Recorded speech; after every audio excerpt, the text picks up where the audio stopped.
E eu cresci nessa situação, irmãos. Assim, muita solidão, eu sentia muita solidão, apesar de ter 5 irmãos, né? Eu sentia solidão, apesar de ter pai e mãe. E eu sentia muita rejeição. Eu me senti muito rejeitado.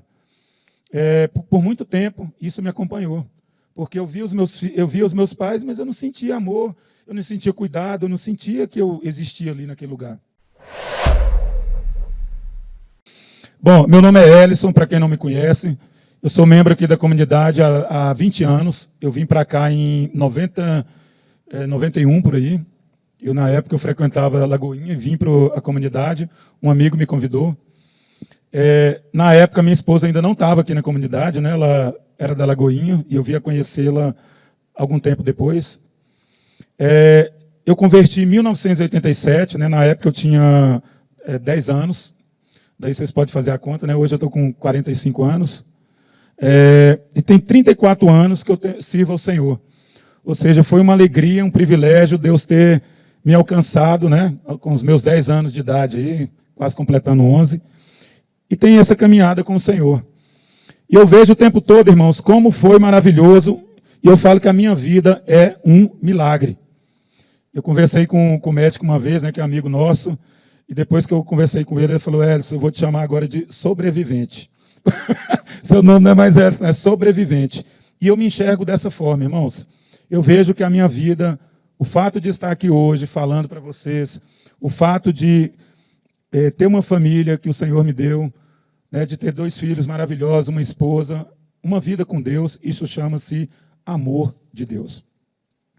E eu queria começar com um versículo que fala assim, João 8,32. E conhecereis a verdade, e ela vos libertará. É o que eu falei no começo aqui. A palavra de Deus, ela nunca volta vazia para a nossa vida. E aí eu vou começar a contar um pouco, né, da minha história. Eu sou de Goiás, né, nasci em Goiás. E o meu pai, ele havia casado 2 vezes. Eu sou filho do 2º casamento. Primeiro casamento, meu pai teve 3 filhos, né? E quando ele casou com a minha mãe, os seus filhos já eram praticamente adultos. E o meu pai teve com a minha mãe 6 filhos. São eu e mais 2 irmãos e mais 3 irmãs. Né? Eu falo que meu pai gostava de filho. Né? 9 filhos hoje em dia é milagre também. Né? Ninguém tem 9 filhos hoje em dia. É muito difícil você ter alguém que tenha 9 filhos hoje. É no máximo 1, 2, e se eu for muito corajoso, 3, né? Alguma coisa assim nesse sentido. Então, eu nasci... O meu pai tinha 60 anos de idade, ou seja, eu fui um filho temporão. Já pensou? Né? Meu pai tinha idade para ser meu avô. E eu pude desfrutar do meu pai muito pouco tempo. Eu perdi meu pai aos 14 anos e perdi minha mãe aos 15 anos. Ou seja, perdi meu pai num ano, no outro ano a minha mãe faleceu. E a minha infância, irmãos, ela foi uma infância muito difícil, muito complicada, porque assim... o fato de ter meu pai mais velho, né, eu falo que meu pai tinha idade para ser meu avô, eu não tive aquele pai assim que eu acho que toda criança desejava, que é aquele pai que brincasse, aquele pai que jogasse bola, aquele pai que viajasse com você, que te ensinasse a dirigir um carro. Enfim, eu não tinha isso. E eu olhava os meus colegas, os meus amigos da escolinha, eu ficava assim, quase que sonhando em ter aquela vida. E, ao mesmo tempo, dentro de casa, a gente tinha desafios muito grandes, porque assim, eu era o caçula, os meus irmãos maiores, só para vocês terem ideia, eram adultos. Né? Então, assim, as minhas irmãs também, já numa idade bem mais adulta que eu já era uma criança. Então, eu senti falta muito assim, de ter irmãos. Ou seja, eu tinha irmãos, mas, na verdade, é como se eu não tivesse irmãos. Né? Eu sentia meus irmãos muito distantes. Os irmãos mais velhos, então, é quase que era um conhecido. E o meu pai, pela idade dele, meu pai não era aquele cara que... expressava muito amor, muito carinho para o filho. E, aliás, foi para todos, não foi só para mim. Talvez pela sua própria história de vida, né? Eu não julgo, nunca julguei a história do meu pai nesse sentido, mas o fato é que eu sentia isso muito forte dentro de mim. E a minha infância, ela não foi uma infância assim muito, que eu diria, entre aspas, normal. Né? Tive uma vida muito adversa. Né? Eu tinha um irmão que era alcoólatra, um outro que virou também alcoólatra. Então, a minha vida era assim, eu via briga em casa o tempo inteiro. Eu me recordo que todas as vezes, por volta de 6 horas da tarde, a gente começava a juntar as coisas lá dentro de casa, porque o meu irmão chegava, brigava com meu pai e quebrava tudo. Então, eu lembro da minha rotina, a minha rotina era essa. Eu e minhas irmãs mais novas, a gente tinha que limpar a casa, porque o negócio ia ficar difícil mais tarde. E, paralelamente a isso, eu tinha uma irmã, que ela tinha doença mental. Na época, acho que os meus pais eles não assumiam muito esse estado dela. Talvez naquela época a medicina não fosse tão mais desenvolvida como hoje, né? Hoje em dia você tem tratamentos modernos. E a minha irmã ela foi diagnosticada alguns anos atrás, isso depois da morte dos meus pais, com bipolaridade aguda, ou seja, bem avançada. Então minha irmã tinha surtos psicóticos e ela brigava muito dentro de casa. E a gente sofria muito com tudo isso. Por quê? Quando não era o meu irmão, era o outro irmão, e quando não era o outro irmão, era a minha irmã. Ou seja, nós não tivemos a atenção dos nossos pais. Então, assim, eu falo muitas vezes que, às vezes, eu me sentia como se fosse órfão de pais vivos. Porque a minha mãe, por mais que ela fosse tão amorosa, ela não tinha tempo de dedicar aos menores. Por quê? Ou ela estava cuidando do problema do mais velho, ou ela estava cuidando do problema do outro, ou ela estava cuidando dos problemas da minha irmã. E eu me lembro na escola que o meu sonho era poder mostrar o meu boletim para minha mãe. E eu falava, mãe, eu tirei 10 e quase tudo. E ela, que bom, meu filho. Ela me abraçava e ponto, porque ela tinha um tanto sério de problema para cuidar o tempo inteiro, todos os dias. E eu cresci nessa situação, irmãos. Assim, muita solidão, eu sentia muita solidão, apesar de ter 5 irmãos, né? Eu sentia solidão, apesar de ter pai e mãe. E eu sentia muita rejeição. Eu me senti muito rejeitado. Por muito tempo, isso me acompanhou. Porque eu via os meus pais, mas eu não sentia amor, eu não sentia cuidado, eu não sentia que eu existia ali naquele lugar. E a solidão e a rejeição foram sentimentos que perdurou muito, muito tempo na minha vida. E aí eu começo a contar o que Deus fez. Né? Essa historinha toda é só uma historinha de fundo. Tá? E aí Deus entrou na minha vida em 87. Como é que isso aconteceu? Esse irmão mais velho meu, que era alcoólatra, ele foi estudar em São Paulo. E eu me lembro que esse irmão meu, ele virou espírita, lá em São Paulo, e ele foi morar num centro espírita. E ele começou a trabalhar, estudar e tal, e ele queria muito encontrar Deus. Ele tinha sede de Deus, ele desesperado. Só que ele foi encontrar Deus, tentar procurar Deus num lugar que a gente sabe que o Senhor não está. E aí, rapidamente, ele teve uma sessão espírita que o espírito, né, desceu e falou assim, olha, esse cara está atrapalhando aqui dentro desse lugar. Você tem uma luz dentro de você que não combina, a gente não consegue fazer os nossos trabalhos aqui dentro. E isso, meu irmão não era cristão, meu irmão não conhecia de Deus, e ele foi expulso desse centro espírita. E aí uma igreja batista lá de São Paulo, eu creio que foi com certeza a obra do Senhor, alguns irmãos encontraram esse meu irmão lá, meu irmão estava numa depressão terrível, enfim, ele converteu e Deus começou a fazer uma obra muito linda na vida do meu irmão. Meu irmão tem mais de 30 anos que não bebe, ele parou de beber literalmente de um dia para o outro após a conversão. Irmãos, quando o Espírito Santo ele entra na nossa vida, há uma mudança genuína. E o meu irmão converteu e ele passou algum tempo, ele voltou para a minha cidade. Na minha cidade chamava Porto Nacional. Assim, se você pôr no Google, vai encontrar. Mas é muito diferente, né, o nome. E depois que emancipou o estado de Goiás e Tocantins, minha cidade ficou para Tocantins. Mas eu falo que eu sou goiano até hoje. E meu irmão, quando voltou, meu irmão não bebia, o meu irmão estava diferente, meu irmão era outra pessoa, né? E todo mundo ficou assustado, né? Como que o Haroldo, ele chama Haroldo, hoje ele é pastor, ele coordena uma igreja lá em Olímpia, interior de São Paulo, é um homem muito usado pelo Senhor, com dom de milagres, maravilhas, um dom da palavra, do ensino, é um homem de Deus, realmente assim, transformado pelo Senhor. E isso tem há mais de 30 anos. E ele voltou para a minha cidade, tal, tô diferente, tal, parou de beber, o que aconteceu, E ele falou, eu conheci Jesus. E ele começou a falar de Jesus dentro da minha casa, né? Só que ninguém dava bola para o meu irmão.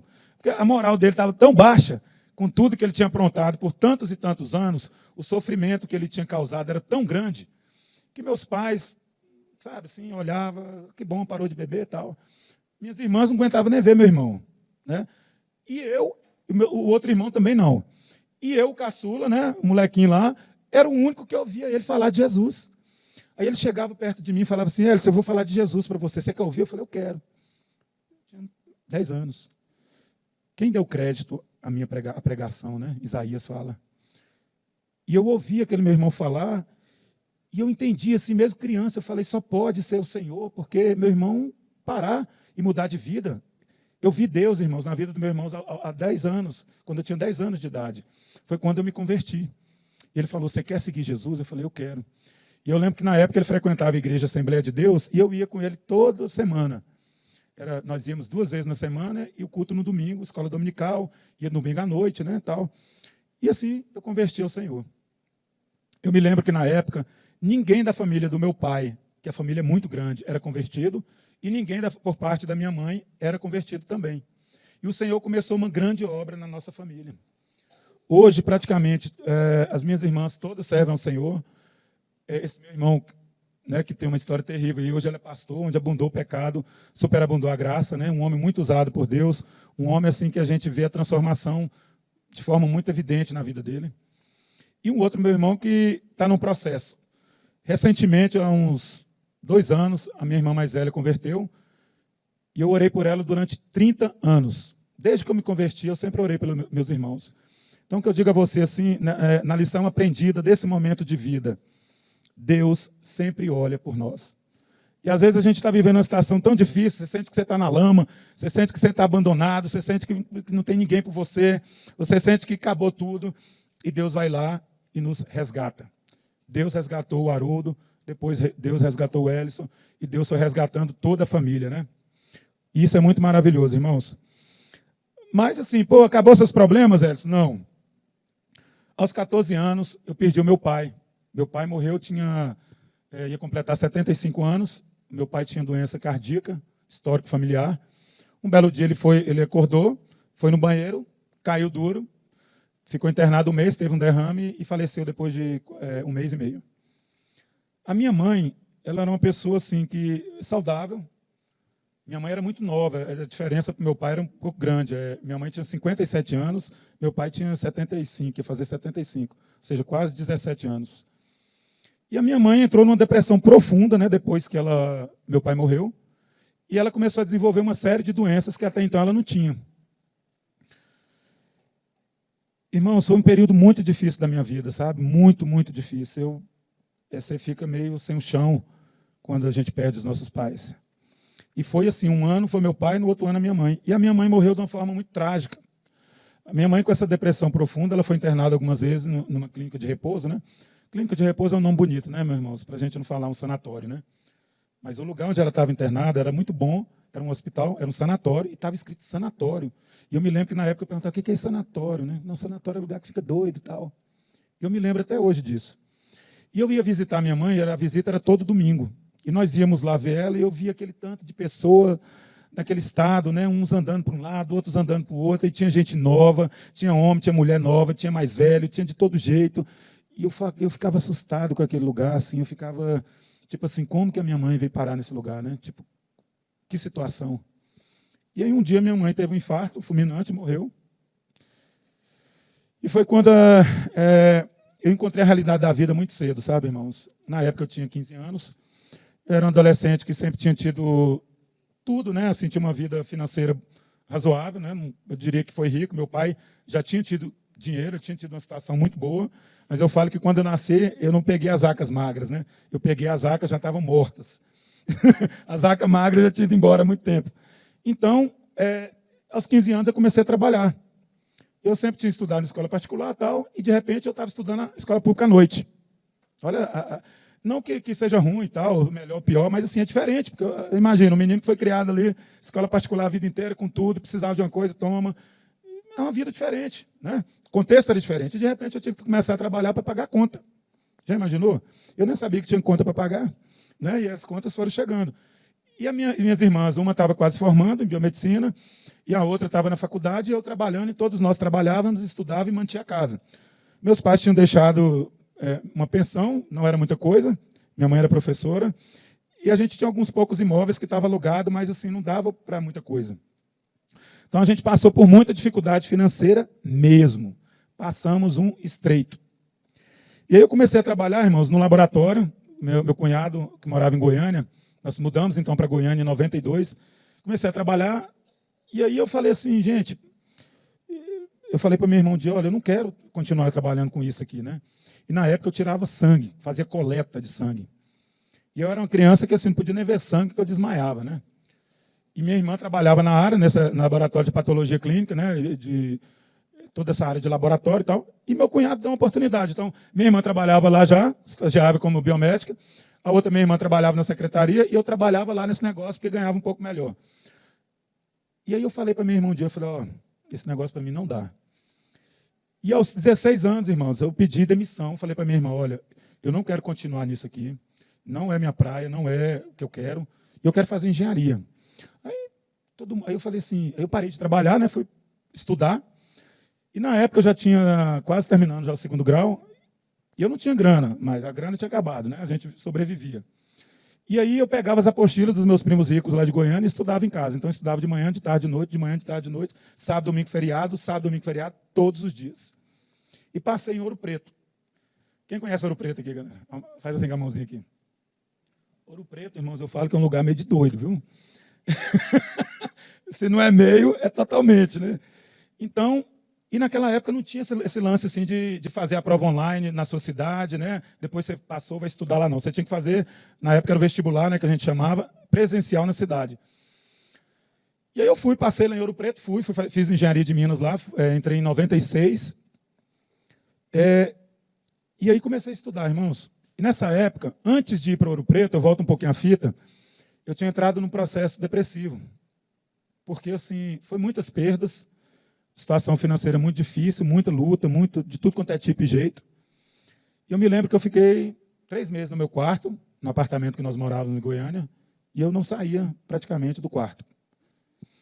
E aí, quando eu passei em Ouro Preto, eu fiquei muito feliz, né? Porque eu falei assim, não, eu estou começando outra etapa da minha vida agora, né? Glória a Deus, vou fazer engenharia, o que eu quero, e vou estudar fora. Fiquei muito feliz. Quando eu cheguei em Ouro Preto, no primeiro semestre, eu estava um pouco afastado do Senhor. Eu diria que eu não estava assim, totalmente, 100% afastado, mas eu estava muito frio na fé. E eu cheguei em Ouro Preto, tal, fui morar na República Federal. República Federal é sexo, droga e rock and roll. A verdade é essa, o lema lá é esse. E eu era um aluno, sempre fui muito estudioso, assim, nunca tive dificuldade na escola, nunca tive problema de escola. Minhas notas eram 10, era 9 e pouco, era 10. E eu não conseguia estudar naquele lugar, porque 3 horas da tarde o pessoal ligava o som, começava a beber e a fumar, e eu ficava doido, porque eu falava, gente, não dou conta de estudar nisso aqui, não dou conta de morar nesse lugar, não. Eu me lembro que no primeiro semestre tinha 6 disciplinas, né, 6 cadeiras, matérias, cada um fala de um jeito, e eu perdi 5, passei só em uma. E antes de ir embora para Goiânia, né, que chegou as férias, eu liguei para minha irmã mais velha, que ficou minha tutora, que é o que me sustentava, enfim, que ficou como minha segunda mãe. O nome dela é Rosane. Eu falei, Rosane, eu estou indo embora, eu não quero voltar para esse lugar. Esse lugar não é de gente normal. Esse lugar é de doido. E lá eu tive contato, né, a primeira vez com esse negócio de droga. Assim, eu nunca mexi, graças a Deus, mas eu conheci lá esse negócio, tinha um cheiro esquisito. O que é isso? Isso aqui é tal coisa, né? O que é aquela pastilhazinha branca ali? Não, aquilo ali é outra coisa. Eu falei, o que é isso, né? Tipo assim, esse lugar aqui está muito doido. E chorei e falei para minha irmã, não vou voltar. Fui de férias para Goiânia, só tinha passado numa disciplina, irmãos. E aí voltei, conversei com a minha irmã e tal, e fui na casa desse meu irmão que é pastor. Ele estava morando já em Goiânia também, aliás, em Brasília. Fui passar uns dias lá com ele e tal, e o Senhor usou a esposa dele, que é profeta, e falou assim, olha, é para você voltar para aquele lugar. Não é para você ir embora lá de Ouro Preto, não. É para você voltar, porque lá é o lugar que eu escolhi para você, e você vai voltar. E eu vou te dar vitória, você vai perseverar e eu vou te dar vitória. Irmãos, na hora que eu ouvi essa palavra, foi igual uma bomba para mim. Eu falei, meu Deus, como que Deus está mandando eu voltar de novo para aquele lugar? Né? Que terrível aquele lugar. E eu obedeci, voltei, reconciliei com o Senhor, falei, eu vou firme, porque eu creio que Deus vai fazer grandes feitos lá naquele lugar. E no primeiro semestre eu comecei a participar de festinha, tal, que tanto de amizade, eu falei, não, estou no paraíso, assim, meninas, tal, festinha, tudo mais. E aí eu falei, só que eu não concordava com as coisas que as pessoas faziam naquele lugar. Eu não fazia tudo que eles faziam. Eu não mexia com droga, eu não me prostituía. Mas eu frequentava lá as festas, tal, aquela bagunça toda lá. E aí, quando eu reconciliei e voltei depois do primeiro período, eu comecei a dizer não para tudo isso. Comecei a dizer não para a festinha, comecei a dizer não para a prostituição, que o convite é muito grande. Comecei a dizer não para frequentar alguns lugares. Eu falei, não, eu sou cristão, tal, eu sirvo a Deus, Minha vida está diferente agora. E quando eu procedi assim, irmãos, eu perdi todos os meus amigos, entre aspas, né? Que eu falei, pô, esse agora está cheio de amigo, né? Nunca tive tanto amigo na vida, né? Entre aspas. E eu perdi todos os meus amigos. Os meus colegas de sala, todos, sem exceção, agiam como se não me conhecesse e nunca tivessem me visto na vida, porque eles não aceitavam que o Elson não participasse mais daquilo tudo ali. Irmãos, eu formei em 4 anos e meio. Eu tive que adiantar, eu tive que fazer 2 coisas. Eu tive que adiantar o período na faculdade que eu tinha perdido, e eu tive que puxar um período da frente, e eu tive que formar em 4 anos e meio. Por quê? Porque aos 24 anos, a pensão da minha mãe, que era parte do dinheiro que me sustentava, iria cortar. Eu lembro que eu estudava de manhã, de tarde e de noite. Então, eu fazia as matérias do meu período, eu fazia as matérias para trás que eu tinha perdido, e eu ainda adiantava a matéria da frente. Então, enquanto os meus colegas tinham aula só de manhã, eu tinha aula de manhã, eu tinha aula de tarde, eu tinha aula de noite. E eu estudava que horas? Que horas que o Elson estudava? O Elson estudava de madrugada. Toda madrugada eu estava lá estudando. Então, minha vida foi assim, estudar, estudar, estudar. E aí eu saí da República Federal, fui montar uma República particular com mais 3 colegas, né, que era assim, entre aspas, mais normal, né, que não acostumou com aquela bagunça. E nós moramos numa república lá, dividimos as despesas, tal. E eu me lembro, irmãos, que mesmo não sendo República Federal, os meus colegas, eles não eram cristãos. Então, toda sexta-feira e sábado tinha festa. Só que as festas lá começavam 9 horas, 10 horas e terminavam às 5h30, 6 horas da manhã. Uma semana que você estudava de manhã, de tarde, de noite. Estudava de madrugada para fazer prova, porque você não tinha tempo de estudar durante o dia. Chegava final de semana, você não tinha como estudar. Eu me lembro, irmãos, eu tinha tanto temor do Senhor. E festinha em Ouro Preto, não precisa falar como que é, né? O esquema, né? Não vou nem falar aqui, meus filhos estão ali também. É diferente, né? Não é normalzinho igual essas aqui de BH, não sei como é que é de BH hoje, que deve estar terrível também. Mas na época o negócio era bruto. E aí o que acontecia? Eu ia para a rodoviária de Ouro Preto, eu saía de casa, assim, que na hora que a festa começava, 10 horas, eu pegava um ônibus e ia para a rodoviária de Ouro Preto. Quem conhece Ouro Preto aqui? Acho que todo mundo já foi lá, né? Aquela rodoviáriazinha ali, todo mundo conhece. Eu ficava dentro da rodoviária até 11 horas da noite. 11 horas da noite a rodoviária fecha, e aí eu ficava do lado de fora, naquele frio de Ouro Preto, né? Todo mundo sabe que Ouro Preto é frio, né? E tem época do ano que é mais frio ainda. Eu ficava esperando até meia-noite para pegar o último ônibus para mim ir embora, porque quando eu chegava lá o pau estava quebrando e eu estava cansado, esgotado, eu precisava dormir. E aí quando eu chegava, eu entrava dentro do meu quarto, trancava meu quarto e a festa continuava até 6 horas da manhã. Eu vivi isso, irmãos, por anos. Eu fui descobrir uma igreja evangélica em Ouro Preto depois de 2 anos e meio. A igreja fica escondida do lado, atrás das montanhas, num bairro bem pobrezinho de Ouro Preto, e que eu tinha que ir a pé, porque nenhum ônibus chegava lá direito. E aí chegava no trecho, eu pegava um ônibus para poder chegar perto da igreja e ir a pé para a igreja. Assim, surreal. Mas Ouro Preto foi um lugar de grande aprendizado para mim. Foi um lugar assim que eu cheguei lá e falei assim, pô, eu já passei tanta coisa na minha vida, já passei dificuldade financeira, já perdi meus pais, o que mais? E eu vou falar para vocês, Ouro Preto foi um dos períodos mais difíceis da minha vida. Ali para o cristão que quer servir a Deus na sua integridade, é uma luta, irmãos. E eu tive que fazer um curso de engenharia. Quem faz engenharia aí sabe, não é um curso fácil. As disciplinas são muito pesadas. Eu estudava sozinho, porque quando se formava grupo dentro da sala, ninguém queria fazer comigo. Estudar para a prova, eu tinha que estudar sozinho, porque ninguém queria estudar comigo. Quando eu sentava num restaurante universitário, as pessoas levantavam e eu ficava sozinho na mesa. Você sabe quanto tempo eu vivi isso aí? 4 anos e meio. Nunca neguei a minha fé. E eu me recordo que teve um dia lá, eu conheci uma menina no primeiro semestre, né, ela morava em Itajubá, Minas Gerais, e a gente começou a se contactar. E ela falou assim, estou indo para aí para a gente ficar junto. Eu estava meio afastado. E quando ela chegou, irmãos, eu fui encontrar com ela, o Espírito Santo falou, não, a sua vida mudou. Então eu comecei a falar não, né? A menina falou, você enlouqueceu, você fez eu vir aqui de Itajubá até Ouro Preto, você não vai ficar comigo? Eu falei, não, eu sirvo a um Senhor, não, isso não está mais na minha pauta, né? E aí vocês podem tirar a conclusão, né, do que as pessoas me chamavam, né? Ou seja, isolado, humilhado, solidão, rejeição e todo tipo de julgamento que se possa pensar. Então, irmãos, mas Ouro Preto foi bacana porque assim, foi o momento que eu mais tive comunhão Eu vou acelerar aqui, que já está quase terminando. Foi mais comunhão e intimidade com o Senhor. E eu me recordo que uma vez eu fui de férias para Goiânia, e o Senhor falou assim comigo, olha, eu vou começar a falar com você de uma maneira diferente. Eu falei, amém, né? E eu vivia sozinho, porque assim, não tinha amizade em Ouro Preto. E aquela solidão que eu sentia lá dentro da minha casa, virou um outro tipo de solidão. Eu me senti, era outra rejeição, porque eu senti a rejeição dos pais, agora estou sentindo a rejeição dos amigos e dos colegas da faculdade. Então, aqueles sofrimentos, irmãos, terrível. E aí, um dia eu estava no meu quarto orando, né? Tinha final de semana que não tinha festa. Aí os meninos saíam, o pessoal saía. Eu, graças a Deus, né? Eu colocava o louvor alto, eu orava, eu lia a Bíblia lá na sala. E eu orava e tal. E um dia eu comecei a orar ajoelhado no meu quarto em Ouro Preto, e Deus começou a falar em português, através da minha boca, comigo mesmo. E aí foi um negócio muito diferente, porque assim, os meus colegas e os meus amigos falavam que eu tinha enlouquecido, né? O Elison ficou doido. Ou seja, ninguém anda com doido, o Elison está doido. Porque eu não participava de nada mais, não queria participar mais, e o Elison está doido. Então eles me tratavam como doido também. Aí Deus falava comigo, e acontecia no outro dia, Deus falava, acontecia, falava, acontecia. E eu estava andando no meio da rua, Deus começava a falar comigo. Irmãos, tinha dia que Deus dava a agenda do dia. Acontecer isso, isso, isso, assim, assim, assado, você vai proceder. Era escrito na íntegra o meu dia. Foram experiências maravilhosas, mas eu queria contar uma... Aí eu falei assim, eu acho que eu estou ficando doido. Eu acho que meus colegas estão com razão, eu estou ficando doido. E quando eu senti a presença do Espírito Santo, eu começava a sentir que Deus ia falar comigo, eu já bloqueava o Espírito Santo e falei, não, eu não vou falar porque eu estou com medo de estar doido mesmo, estou doido. Eu estava sozinho, doido, só andava sozinho, já era chamado de doido. Até que um belo dia aconteceu um negócio interessante.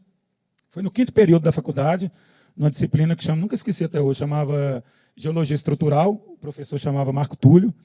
E como eu falei para vocês, nunca tive dificuldade na escola, na faculdade, sempre tirava notas boas. Enfim, não era problema para mim o estudo, era problema outras coisas.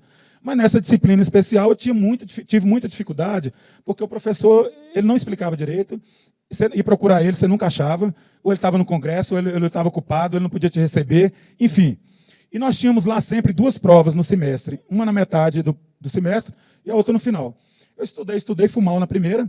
Depois que eu fui mal na primeira, né, eu me lembro que eu estava na cantina, né, que chama, da faculdade, na hora do intervalo lá, e fui tomar um lanche, e tinha um cara que dominava a matéria, né, nessa disciplina. O nome dele era Alexandre. Eu falei, eu vou procurar Alexandre, que eu não posso emperrar nessa matéria, porque senão eu não posso adiantar meu curso. Ela era pré-requisito para outras disciplinas. E eu fui caminhando em direção ao Alexandre, e o Espírito Santo falou numa voz audível no meu ouvido. Falou assim, olha, ai de ti se procurares aquela vida, eu te abençoarei e tu não sairás no prejuízo. Aí eu parei mais ou menos no meio do caminho, daqui no Gustavo ali, eu dei uma parada, uma freada, mudei a rota, fui para casa depois. Chegando em casa, eu orei e busquei essa confirmação de Deus. Eu falei assim, Senhor, se for coisa da minha cabeça, né, me esclarece. Mas se não for, que o Senhor fale comigo novamente. E Deus falou, e falou a mesma frase. Ai de ti, se procurares aquela vida, eu te darei vitória, e você não sairá no prejuízo.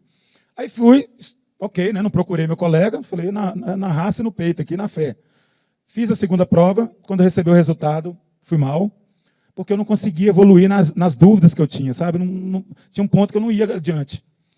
E aí eu fui na prova substitutiva, que é a que você tem que fazer a prova do semestre inteiro. Se você tirar a média, você passa. Se você não tirar, você é reprovado. E eu me lembro que nessa época lá, quase toda a sala estava pendurada nessa matéria. Tinha meia dúzia de gato pingado lá que estava bem, o resto da sala estava todo mundo mal. E eu estava no meio desse povo que estava mal. E no prédio lá, no dia que fui pegar o resultado da prova substitutiva, tinha uma escadaria grande, estava toda a turma sentada, e eu estava lá próximo dos colegas. E aí o professor vinha num corredor grande. O professor não sabia nem se ele sabia o meu nome, pra vocês terem uma ideia. E era um corredor bem grande, na metade do corredor ele gritou assim, o Elison! Eu falei, gente, não é possível, deve ser outra pessoa aqui, né? Aí eu olhei para trás assim e tal, o Elison! Aí, é você. E aqui, eu sentado lá no meio de todo mundo lá. Vem cá, você foi reprovado. Isso no meio de todo mundo. Eu falei, gente, eu assustei porque, primeiro, eu não sabia que o professor sabia meu nome, né? Eu não sabia que ele tinha liberdade para falar meu nome gritando, falar que eu tinha sido reprovado, sendo que a turma toda quase foi reprovada. Isso é estranho. Eu fui ao encontro dele. Quando eu cheguei ao encontro dele, ele colocou a mão no meu ombro e falou assim, Elison, você foi reprovado. Eu baixei minha cabeça, ele com uma mão no ombro, e eu fui caminhando, ele falou, vamos lá na minha sala. Aí eu fui no corredor, um corredor gigante, né, até chegar lá no final. Chegou na sala dele, ele abriu a porta, falou, senta aí. Eu calado. Irmãos, na hora que ele falou a primeira vez para mim, colocou a mão no meu ombro e falou: você está reprovado. Eu abaixei a cabeça e falei: Senhor, se o Senhor é o Deus que fala comigo, e eu te pedi para confirmar se era você que falava comigo, eu quero que o Senhor cumpra as suas palavras, porque eu te obedeci. Olha a minha ousadia com Deus. E eu só repeti isso na minha cabeça. Quando ele abriu a sala dele, senta aí, tal, ele pegou a minha primeira prova, corrigiu a minha prova toda, tirou as minhas dúvidas, pegou a minha segunda prova, corrigiu a minha prova, tirou a dúvida, corrigiu não, me explicou o que eu tinha errado, pegou a minha prova substitutiva, que era o que valia para aprovar ou reprovar na altura do campeonato, me explicou tudo o que eu tinha errado, foi aumentando a pontuação em todas as questões que eu tinha acertado. Na hora que ele terminou de me explicar, ele estendeu a mão para mim e falou assim: você está aprovado, pode ir embora e a gente fica por aqui. Irmãos, quando isso aconteceu na minha vida em Ouro Preto, na metade do meu curso, ou seja, 2 anos e meio, eu nunca mais tive dúvida que era o Senhor que falava comigo. Nunca mais. E aí, prosseguindo mais um pouquinho, eu tinha que adiantar o curso, né? Continuei na minha jornada, e eu lembro que eu consegui fazer no último período um estágio de 6 meses aqui em Nova Lima, ou seja, na verdade eu adiantei meu curso quase que em 4 anos, eu fiquei 6 meses por conta de fazer estágio. E na época tinha uma resolução lá do comitê, lá do departamento, que se você fizesse estágio, você está liberado de todas as matérias eletivas. E aí mudou-se o entendimento, né, vamos dizer, jurídico da coisa, quando terminou meu estágio. Só que você não pode mudar e prejudicar os alunos que estavam vivenciando aquela realidade. E a diretora e a presidente colegiada, a mulher encrencou e falou: não, os seus créditos não valem para você formar. Olha só a situação, meu irmão. Até no último dia, no último momento, luta naquele lugar. E aí eu tive que ir na sala de cada membro do colegiado, explicar a minha situação. E eu orei ao Senhor, falei: Senhor, tem misericórdia, porque se eu não formar agora, semestre que vem eu não estou aqui, simples assim. E Deus falou assim: vou te dar a vitória é sua.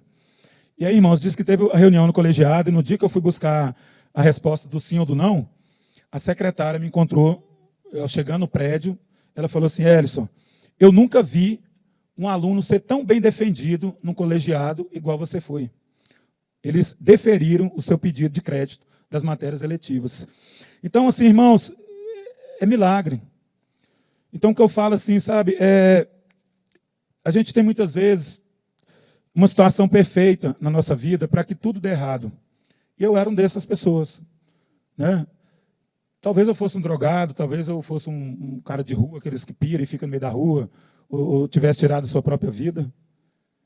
Porque todas as situações adversas eu vivenciei na minha vida. E eu tinha muitos motivos para, sei lá, não ter virado ninguém. E eu vejo como a mão de Deus foi bondosa, misericordiosa, e o quanto nós dependemos do Senhor. E aí eu quero ler um versículo aqui que eu anotei em Romanos, capítulo 5, versículo 3 e 4, fala o seguinte: não somente isso, como também nos gloriamos nas tribulações, porque aprendemos que a tribulação produz esperança. E João 15, 7, se vós estiverdes em mim, e as minhas palavras estiverdes em vós, pedindo o que quiserdes, vos será feito. E antes eu esqueci de ler um versículo, que é aquele de Efésios, capítulo 6, versículo 2. Honra o teu pai e tua mãe para que tudo te vá bem e os seus anos de vida sobre a terra sejam o quê? Prolongados. Irmãos, eu fui um filho que, apesar de todas as dificuldades, todos os momentos difíceis que eu vivi, eu sempre honrei os meus pais. Eu lembro quando a minha mãe estava doente, ela saiu da clínica a primeira vez, eu que dava o remédio dela. Ela tomava remédio de manhã, de tarde, de noite. Meu pai, sempre procurei ser um filho obediente, sempre procurei honrá-los, por mais que muitas vezes eu não tivesse motivo para fazer aquilo. E hoje eu vejo o cuidado de Deus e que as promessas de Deus, elas se cumprem na nossa vida, porque a palavra de Deus, ela não volta vazia. Acelerando, depois formei, tive o primeiro emprego, esperei 1 ano, fiquei desempregado 1 ano, porque eu queria trabalhar numa empresa que chama Glogol da Chante, fica aqui em Nova Lima. E um belo dia, eu esperei 1 ano, irmãos, eu não me candidatava em processo seletivo nenhum. Falei: Senhor, eu quero trabalhar naquela empresa onde eu estagiei. E aí, depois de 1 ano, numa igreja casa em Goiânia, uma igreja muito grande, o pastor levantou a mão: quem está fora da igreja casa aí? Eu levantei: sou eu. Procura uma igreja casa. Eu procurei lá uma igreja casa lá aleatória, fui parar na casa do cara que era gerente da mineração, onde eu tinha feito estágio. Ele falou assim: eu estou precisando de um engenheiro trainee de Minas, você quer ir lá trabalhar comigo? E o Senhor falou assim: eu imputei justiça à sua vida pela sua fé. Irmãos, eu esperei 1 ano. Adiantando o testemunho aqui, depois só para dizer que Deus completa a obra na nossa vida em todas as áreas. E eu conheci Sara aqui na igreja, né? Sara que está de rosa ali, Samuel, Maria Clara dando uma levantada. Então, assim, eu me lembro que eu comecei a congregar lá na Contorno, igreja da Contorno ali, Santa Catarina com Contorno, depois que esse meu amigo me chamou, e eu fiquei lá algumas vezes, eu fui, e o culto era domingo, né, à noite, né, lá em cima, e por 3 domingos consecutivos eu falei assim, essa é a última vez que eu venho nessa igreja. E falei, vou sair, no tal. E o Senhor falava assim comigo, olha, não saia desse lugar, porque você vai conhecer a sua esposa aqui dentro dessa igreja. Aí deu um domingo, eu ouvi essa voz audível, aí no outro domingo fui, eu falei, não, isso aqui não dá para mim não, vou embora desse lugar. O Senhor repetiu a mesma frase, no 3º domingo, a mesma frase. E aí eu continuei, eu falei, amém, eu vou obedecer, né? O Senhor falou, a água parou. E aí, quando eu obedeci, dentro de pouco tempo, Sara era do núcleo de São Bento, né, da Lagoinha do núcleo de São Bento, mudou para a nossa igreja, nós nos conhecemos no acampamento, namoramos, noivamos e casamos em 1 ano e meio. Então, assim, Deus ele é fiel, irmão, Deus ele completa a boa obra em todas as áreas da nossa vida. Então, assim, por que eu quis falar isso para vocês? Porque muitos de vocês estão vivendo fases da vida que ou ingressaram recente na faculdade, ou vão fazer isso, estão namorando, ou casaram de pouco tempo, né? Enfim, não sei. E às vezes você fala assim, pô, como é que eu vou superar esse desafio na minha vida? E eu quero dizer assim, irmãos, Deus faz nos superar o tempo inteiro. E só para concluir aqui, Gustavo, eu sei que já está estourando o tempo. Aliás, já até estourou. Mas eu acho que é importante para finalizar. E aí, quando eu casei, comprei um apartamentinho pequeno ali no Sion, 2 quartos. Eu mudei, fui transferido para o interior de Goiás, nessa empresa Anglo-Gol de Achante. E aí depois nós retornamos para Belo Horizonte, depois de 1 ano e meio. Depois eu morei em Paracatu 2 anos e retornamos para Belo Horizonte. Quando cheguei aqui, eu falei, Sara, esse apartamento é muito pequenininho. Tipo assim, mal cabe a gente aqui dentro. Vamos ter que comprar um lugar maiorzinho um pouquinho. E na época estava lançando no Sion também um prédio, que estava na planta. E o Senhor falou assim, vai lá e compra. Aí eu peguei o dinheirinho que eu tinha guardado e resto de acerto na época eu tinha saído da Anglo-Gold, depois saí da Votorantim, 2 anos que trabalhei lá. E não era muita coisa, eu lembro que eram uns 40 mil naquela época. Isso, muito tempo atrás. E aí eu cheguei lá, o cara, como é que é para comprar? O cara falou, não, você tem que dar umas intermediárias, 6 mil cada intermediária, e tal. E aí, depois a prestação, financia, eu falei, amém. Então, eu fui lá e comprei. O Senhor falou, vai lá e compra. Eu que estou te dando esse lugar. Fui lá na fé, rasgando na fé, comprei. Primeiro mês no intermediário, aí perdi meu emprego. Perdi meu emprego, Sara grávida, de 9 meses. Já tinha dado 2 né? Acabou, então, já tinha comprado um negócio lá, e aí? 6 mil, aí no outro mês 6 mil, no outro mês 6 mil, e o dinheiro acabando. E aí chegou mais ou menos 1 mês e meio para acabar tudo, né? Aí eu falei, Senhor, aí conversava com alguns, vende apartamento, cara, vende, você vai fazer um distrato, vende tal, você não sei o quê. E eu orei ao Senhor, o Senhor falou assim, olha, da mesma maneira que eu falei para você comprar, sou eu que vou fazer você quitar e não venda. Irmãos, fui na fé. Deu o último mês, 6 mil de intermediária. E aí, no próximo mês, o dinheiro simplesmente ia acabar. E Sara grávida de 9 meses, esperando a filha. Você imagina o desespero da pessoa. Irmãos, eu me lembro que 15 dias para acabar o dinheiro, eu fiz um jejum de 48 horas, sem comer e sem beber, acho que nada. Aliás, eu não sei, acho que eu bebi água só, nem lembro direito. 48 horas, nunca tinha feito isso na minha vida. E eu falei, Deus, tem misericórdia, está acabando meu prazo. Acabou o dinheiro, o Senhor falou para não vender, não vou vender. Só que tal dia o dinheiro acabou. Simples assim, acabou. Irmãos, eu me lembro que eu terminei o jejum no domingo, comecei na sexta, no domingo. No domingo o Senhor falou comigo dentro do meu quarto.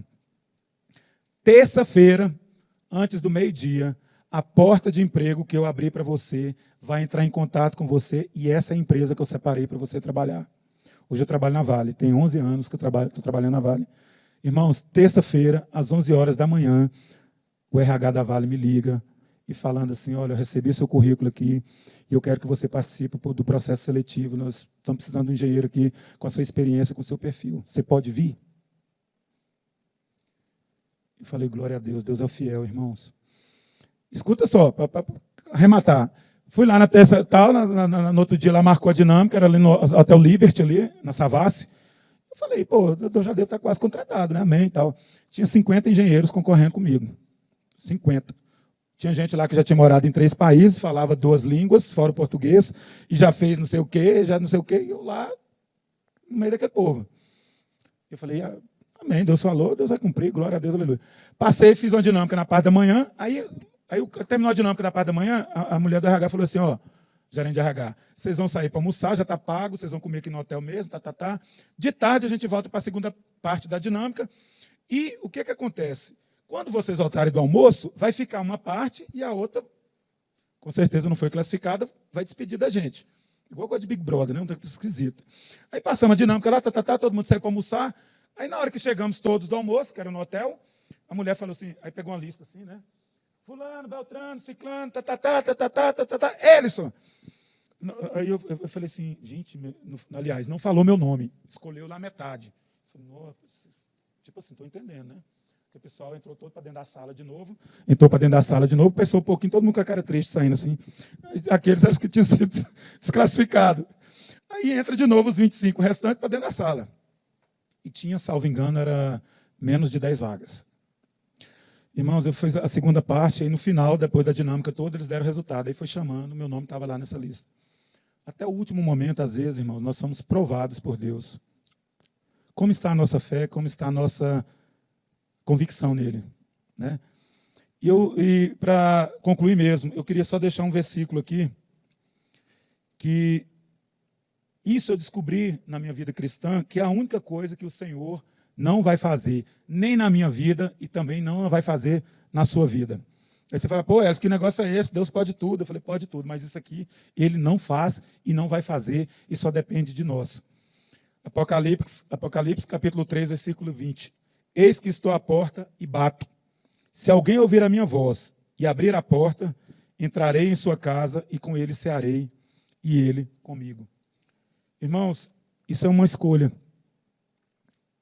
Onde que a gente quer chegar com a nossa caminhada cristã?